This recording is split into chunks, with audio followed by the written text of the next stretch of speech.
Assalamualaikum warahmatullahi wabarakatuh. Perkenalkan, nama saya Seftara Mardia dengan NIM 200861103. Di sini saya akan menjelaskan atau memaparkan materi tentang berbicara, membaca, dan menulis yang efektif dan efisien, yang mana ini merupakan salah satu tugas dari mata kuliah seminar. Baiklah, yang pertama materi berbicara.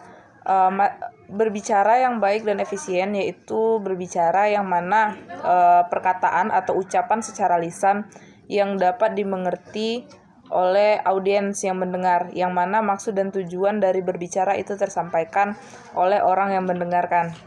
Ada juga beberapa prinsip dalam berbicara. Hal ini yang harus dimiliki ketika kita berbicara, yaitu tentang etika berbicara, yang mana berbicara mungkin nadanya tidak boleh terlalu tinggi, tidak boleh terlalu rendah, suara tidak boleh terlalu lantang, dan tidak boleh terlalu pelan. Adapun pembahasan atau topik pembicaraan harus dimengerti oleh audiens, yang mana pembicaraan itu harus singkat, padat, dan jelas. Jadi audiens itu mengerti, dan berbicara itu tidak boleh berbelit-belit atau panjang lebar, yang mana tujuan dan maksudnya tidak tercapai. Kemudian ada materi membaca. Baiklah, membaca merupakan kegiatan melihat tulisan, bacaan, dan proses memahami isi teks dengan bersuara atau dalam hati. Membaca adalah mengungkapkan suatu imajinasi terhadap suatu pembaca yang disukai khalayak ramai dan juga dimengerti oleh seorang yang dicintai. Kegiatan membaca meliputi membaca nyaring dan membaca dalam hati.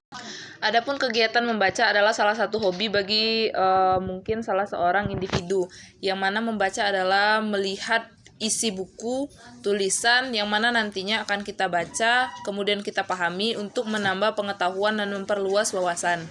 Adapun cara membaca yang efektif yaitu kita dengan melihat isi buku, membaca, mencerna materi atau isi dari buku tersebut dengan baik-baik, kemudian kita menarik kesimpulan dan kita memahami apa yang telah kita baca dan ilmu apa yang telah kita peroleh dari buku tersebut. Kemudian ada materi menulis yang efektif dan efisien, yang mana menulis yaitu coretan pena di atas kertas, yang mana coretan tersebut termasuk dalam pikiran, imajinasi apa yang kita miliki, kemudian kita tuangkan dalam buku atau kertas dengan coretan pena, yang mana menulis itu harus jelas, rapi, dan agar orang yang membaca tulisan yang kita tulis itu bisa mengerti maksud dan tujuan dari tulisan kita, seperti itu.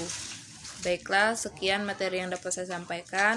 Lebih dan kurangnya saya mohon maaf. Assalamualaikum warahmatullahi wabarakatuh.